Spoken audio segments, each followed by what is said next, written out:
Hi అండి, welcome to my channel life is beautiful. ఇవాళ మీకు పన్నీరు ఎలా చేయాలో చూపిస్తా చూడండి.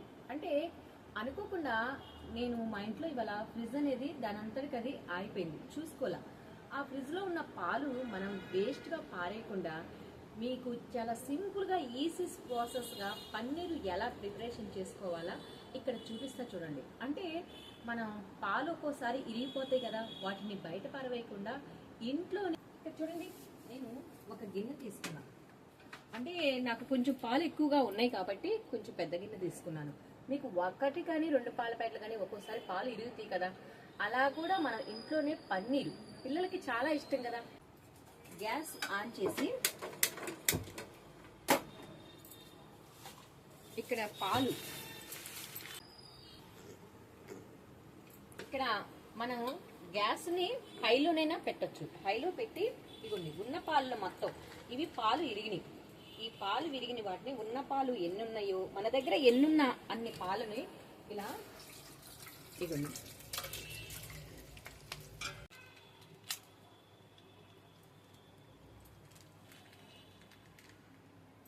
ఈ వెనిగర్ బాటిల్ తీసుకొని కొంచెం ఇలా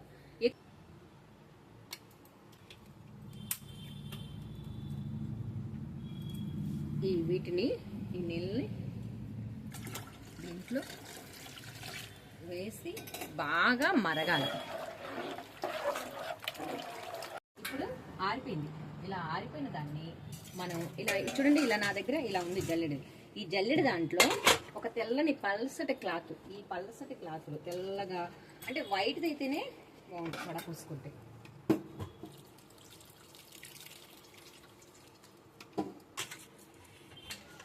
ఇలా మనకి ఈ వాటర్ లిక్విడ్ అనేది అస్సలు ఏమి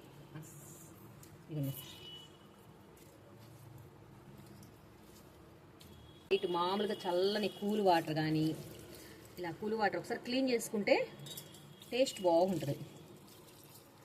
ఇలా కూల్ వాటర్ కొంచెం చేసి మామూలు వాటర్ అయినా, ఇలా మామూలు వాటర్ అయినా కూల్ వాటర్ అయినా ఇంకోసారి ఇలా చేసి గట్టిగా పిండాలి.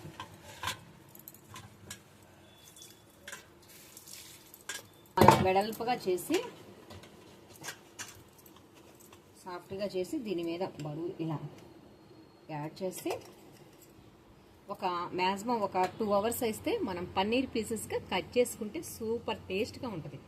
ఆరిపోయాక మనకి బయటకు ఉంటే ఎలా ఉంటుందో అలానే కామన్గా మనకి పన్నీర్ అనేది రెడీ అయిపోద్ది.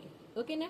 ఈ వీడియో మీకు నచ్చితే ప్లీజ్ లైక్, షేర్, సబ్స్క్రైబ్. మీరు ఇంట్లో పాల ప్యాకెట్ ఇరిగితే ఇలా సింపుల్గా, ఒకవేళ మన దగ్గర వెనిగర్ లేకపోయినా నిమ్మకాయ అయినా ఆ నిమ్మకాయని ఒక అరబద్ద కట్ చేసుకొని అందులో వేస్తే ఒక 5 మినిట్స్ మరిగితే చాలు. మరిగి వడపోసి ఇలా నేను చెప్పిన ప్రాసెస్లో చేసుకుంటే మన ఇంట్లోనే పన్నీర్ అనేది చేసుకోవచ్చు.